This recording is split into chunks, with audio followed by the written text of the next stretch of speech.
Kalau kebiasaan saya tapi kalau di mulai 1 Muharram itu bacaan itu biasa banyak baca la ilaha illa anta subhanaka inni kuntu minadz zalimin.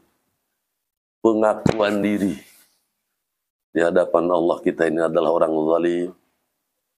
Salat kita dengan zalim, badan menghadap, hati membelakangi. Ya, banyaklah pengakuan zalim kita. Itu minimal 100. Yang kedua, doanya Nabi Nuh. Hasbunallah wa ni'mal wakil, ni'mal maula wa ni'man nasir. Tapi kalau la ilaha illa anta mah biasa gitu, ke yang suka pada nanya ke Abi itu. Ya, Abi paling baca itu. Bari ngejentul, bari ampa, ingat sama Allah, bari pengakuan. Seperti Nabi Yunus mengaku dirinya zalim. La ilaha illa anta subhanaka, Allah itu maha suci. Inni kuntu minadz zalimin, supaya dibersihkan oleh Allah. Nanti malamnya hasbunallah wa ni'mal wakil, ni'mal maula wa ni'man nasir 100. Itu sampai malam ke-10. Tapi itu pakai kebiasaan Nabi itu.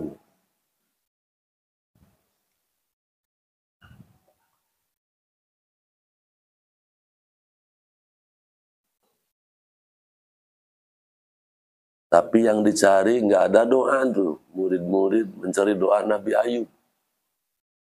Yang diminta tuh doanya Nabi itu aja. Nabi Sulaiman begitu.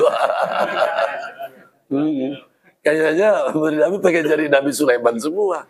Nggak ada yang mau miskin. Aduh.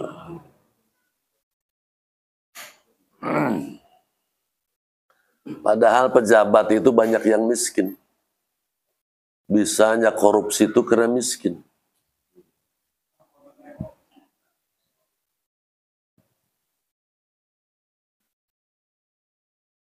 Ya, pokoknya tukang maling itu miskin, tukang nipu ya miskin. Cuman yang merasa kaya, yang merasa hebat itu 2 orang. Netanyahu sama Trump sekarang. Terkuat katanya. Nah itu yang paling susah tuh hijrah itu. Hijrah dari sifat jelek ke sifat baik. Dari fujur ke watakwa itu susah. Dari gelisah menjadi yakin, dari ragu menjadi dari gelisah menjadi tenang, dari ragu kira-kira jadi yakin, dari pemarah nggak sabaran kira-kira jadi orang sabar. Jadi hijrah yang paling susah itu. Dari lupa supaya jadi ingat Allah, merasa bersih jadi pengakuan menjadi ahli dosa sehingga semangat ibadah. Dari kufur jadi syukur. Dari malas jadi rajin. Dari kikir jadi sosial. Hijrah kembali kepada Allah yang susah. Karena yang paling susah ngaji itu ada. Kalau menurut Imam Ghazali mah, Syekh Abdul Qadir itu di kitab apa namanya itu, Futuhul Ghaib. Hijrah mati dari makhluk. Mati dari makhluk. Kenapa mati dari makhluk tuh? Menukarkan keinginan-keinginan pribadi kepada perintah Allah. Contoh, lapar, makan. Makannya karena lapar, diganti makannya karena melaksanakan perintah Allah. Minumnya karena haus, diganti minum itu bukan karena haus, tapi haus dijadikan sebagai bukti itu perintah Allah. Wasrobu, sehingga minumnya karena melaksanakan perintah Allah. Jadi mati dari melayani tamu-tamu bukan karena tamu, tapi melihat anugerah Allah, melihat perintah Allah, sehingga melayaninya karena Allah. Itu yang susah tuh. Susah. Dan itu harus suluk. Harus suluk, dipraktekkan, dirasakan. Tafakkaru bihalqillah. Sambil ditafakuri. Ciptaan-ciptaan lintasan yang ada di hati ini.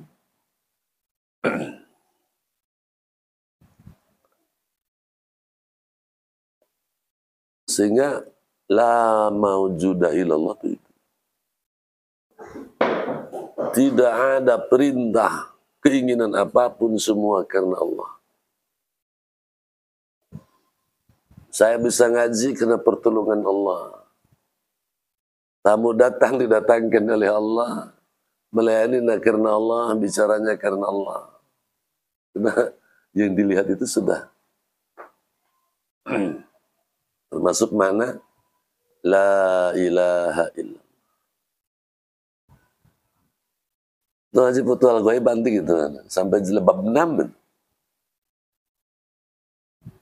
Itu menceritakan tentang seorang hamba ingin jadi kekasih Allah itu di makom. Mati dari makhluk, keluar dari keramaian makhluk. Nah, orang-orang syariat, orang pakai ini makanya kadang-kadang makanya orang sufi itu mestinya hidupnya di hutan. Padahal bukan itu maksudnya. Keluar dari keramaian makhluk itu hatinya. Al-qalbul mu'minin baitullah. Kalau di kita kan hatinya rame. Ada si A, si B, si C. Apa jelibet. Sehingga sesak, nggak ada Allah di hati itu. Adanya duit. Mobil belum ganti. Rumah. Wah, segala hal gitu. Jadi sesak, nggak ada tempat Allah tuh. Nggak ada. Maksud tempat Allah itu merasa ingat kepada Allah, merasakan keagungan kebesaran seluruh sifat afal asma dzatullah. Kalau kita, ini ahli Allah begitu. Mati dari makhluk, keluar dari keremen makhluk. Diundang oleh murid, datangnya karena Allah. Karena murid hakikatnya mengundang itu ke atas hakikatnya undangan Allah.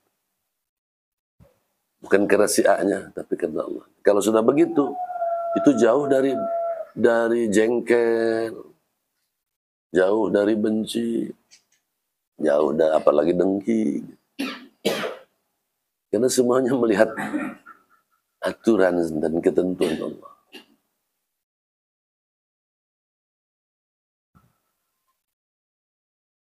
Hebatnya ngaji sufi seperti itu. Cuman ngaji tasawuf ini dihalangi.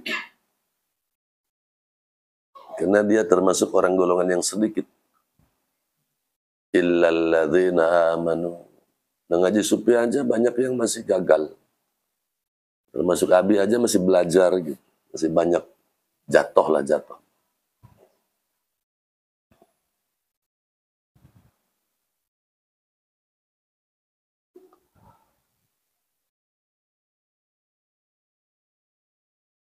Wa qulu qawlan sadida.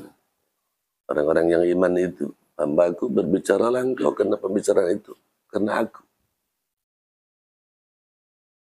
Keluarlah, melangkahkan kakimu karena aku. Pulangnya karena aku.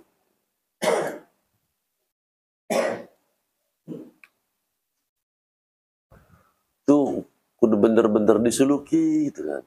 Kayak gitu. Baru akan asing. Seperti tidak ada teman. Ngobrol dengan orang bicaranya pusing.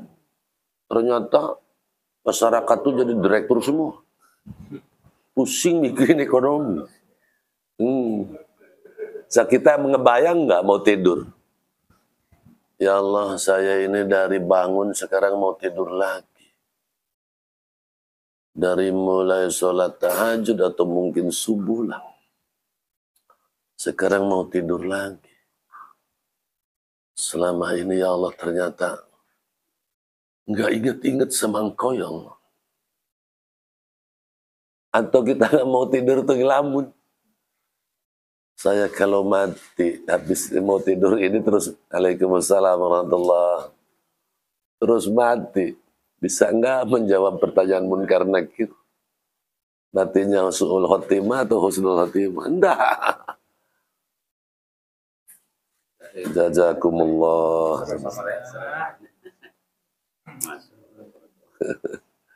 Barakallah. Itu punya guru tuh luar biasa. Weruh sadurung winara. Nah, sekarang jarang menemukan ulama kiai yang weruh sadurung winara. Tapi mah hidup tuh ngalamin. Orang-orang tua dulu tuh pada tahu. Anak Abi itu baru lahir seminggu udah dikasih tahu. Anak pertama ini ada. Begitu lahir seminggu tuh udah dikasih tahu. Subhanallah, anakmu bakal nikah sama cucu ulama besar. Itu baru seminggu tuh. Nah, lahir anak kedua. 2 minggu datang lagi. Itu padahal bukan ulama. Cuman temen. Cuman alim. Temen. Alim ibadah. Dia datang lagi. Dia berdoa. Setelah berdoa. Subhanallah, kamu mulia. Ini anakmu bakal nikah sama anak. Nanti punya pesantren. Itu semuanya betul itu. Abi usia sanawiyah sama Mbah Abi udah dikasih tahu. Ini cerita orang tua dulu maksudnya. Itu masih sanawiyah. Nanti kamu dewasanya bakal banyak tamunya, termasuk tokoh-tokoh agama. Itu sering bilang begitu. Kamu nanti dewasanya bakal banyak tamunya, termasuk tokoh-tokoh agama. Cuman ada persyaratan. Nanti kalau kamu sudah banyak tamunya, 1, hormati tamu itu. Yang kedua, kasih jabur sesuai dengan kemampuan. Jabur tuh kue. Air bila perlu dikasih yang butek. Ima kopi, wa ima teh manis. Yang ketiga, jangan sekali-kali kamu meminta sama murid. Umpama, duh Kang Ade kebetulan Nabi nggak punya uang nih. Tolong transfer dong. Padu 50.000 aja. Umpama itu. Nggak boleh meminta. Kecuali terpaksa. Alhamdulillah. Sampai sekarang perasaan.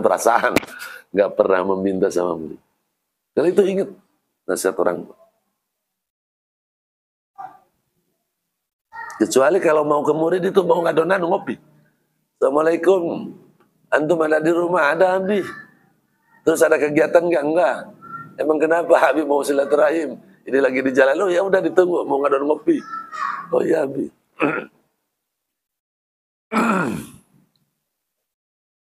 Cukup kebaikanmu hanya Allah yang membalas.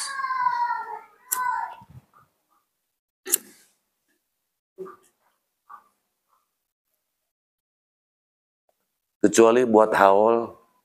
Yang kedua barang itu pun Nabi secara pribadi perorangan dah. Kalau lagi bukan bangun tuh di grup paling. Siapa yang mau nyumbang seridonya gitu. Kalau pribadi enggak boleh. Pesan orang tua begitu.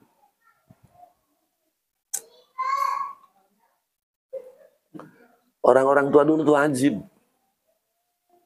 Ajib. Nah, sekitar tahun 2000 ke sini itu hampir hilang ada. Mencari tokoh orang alim tuh yang seperti dulu. Weruh sadr minara.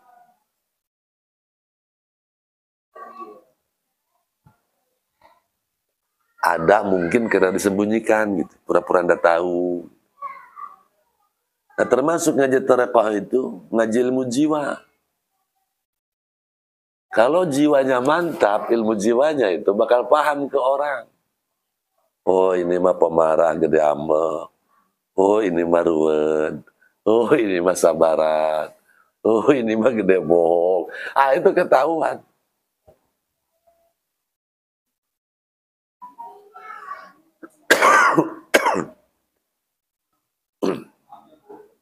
Ajib.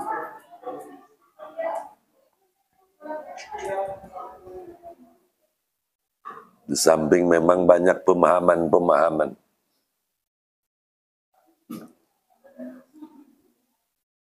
Dan kalau bisa ini mah, kita jangan keluar dari NU. Selagi, ya pokoknya kalau bisa jangan keluar dari NU. Pemahaman NU.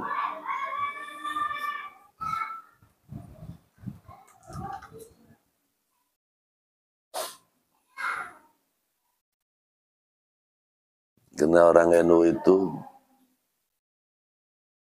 kitabnya bersanad semua sampai Rasulullah. Ngaji tarekohnya bersanad sampai Rasulullah. Nah, sekalipun nggak ke sini, seandainya Habib mati duluan umpama, nah, cari mursyid itu yang sanadnya sampai kepada Rasulullah. Kalau enggak nanti siapa yang tanggung jawab? Itu yang sanadnya sampai kepada Rasulullah. Terus dari sisi bahasa, cari guru itu yang bahasanya baik. Bersyukur kita jadi orang NU. Hidup bersama NU bersyukur. Ulamanya NU itu luar biasa. Sesungguhnya ulama Indonesia itu ulama-ulama internasional dulunya. Mengakui dunia itu.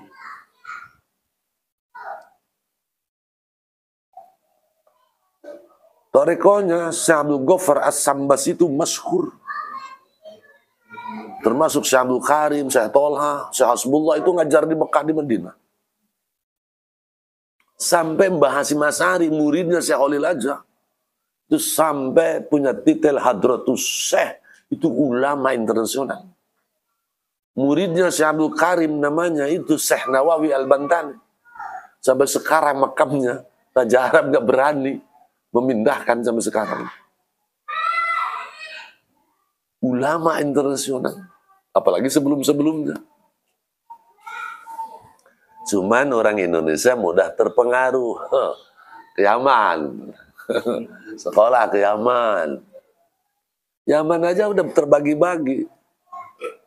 Mana Yaman Sunni, mana Yaman... Ya, begitulah di Indonesia kayak banyak. Syiah aja macam-macam.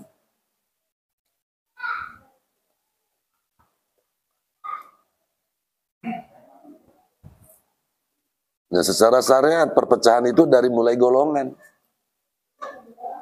Dulu di Indonesia cuma dua Islam itu. Taruhlah NU dengan Muhammadiyah. Nah, sekarang kan udah banyak. Salafi mengikuti salaf, ulama salaf. Manhaj salafi ahli sunnah wal jamaah. Terkecoh ada ahli sunnah wal jamaahnya.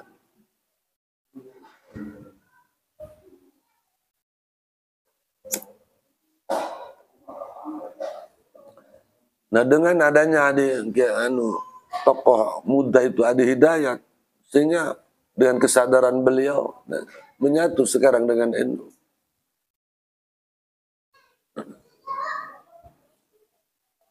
Tuh dari golongan Muhammadiyahnya banyak yang nggak senang juga sama Adi Hidayat itu.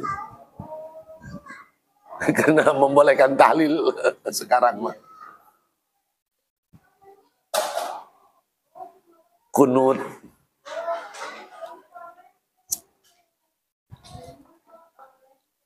Nah termasuk tercerdas mungkin sekarang itu orang dua.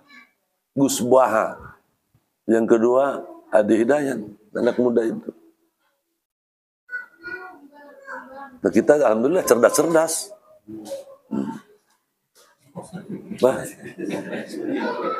Pinter-pinter orang Indonesia. Ada seorang alim, anaknya ke sekolah ke Amerika. Pulanglah. Ayah, ada apa? Di Amerika itu luar biasa. Apa luar biasanya? Motong sapi, dipotong itu keluar sudah masuk kaleng. Apa? Cemen kata Kiai. Itu ndak seberapa. Lebih hebat umat Islam katanya. Apa hebatnya umat Islam, ayah? Ayah sama ibumu cuma nikah, tapi bisa keluar jadi kamu. Diam tuh gak ngomong lagi. Iya ya gitu. Sampai cuma perang di kamar itu jadi anaknya jadi soleh-soleh. Bukan jadi makanan malah. Jadi ulama, jadi kiai, jadi ustad. Ya tukang maling ya ada. Kumplit lah. Nah, bagaimana kita ini ibadah ini mengenal Allah, salatnya ingat menyembah Allah, usahanya melaksanakan perintah Allah, rumahnya jadi baiti jannati, gitu. Jadi bernilai ibadah. Karena kita bakal mati lah. Nah, ngaji sufi ini supaya kita kenal Allah, supaya kita merasakan sifat-sifat Allah, supaya sifat Allah itu masuk ke hati kita. Allah, bismillahirrahmanirrahim. Dengan menyebut nama Allah atau memulai saya, apapun yang kita lakukan dengan menyebut nama Allah. Ar-Rahman merasakan nikmat Rahman Allah yang begitu besar, yang memberi nikmat besar yang dalam dunia. Supaya apa? Kita pun jadi manusia yang punya Rahman. Rahmannya nggak ada di sini, adanya Rohim. Tuh, untuk yang bikin kopi itu Rohim itu. Komplit lah. Itu dinamakan Rohim itu supaya apa? Supaya mendapat nikmat khusus dari Allah. Kan Ar-Rahimi yang memberi nikmat khusus yang dalam khusus gonang mukmin bloko. Siapa mukmin bloko? Ya Rasulullah, para nabi dan rasul. Rahim itu para nabi dan rasul. Terus siapa lagi? Yang pengikutnya. Pengikut itu siapa? Ya perilakunya, akhlaknya, bahasanya, cara berpolitiknya.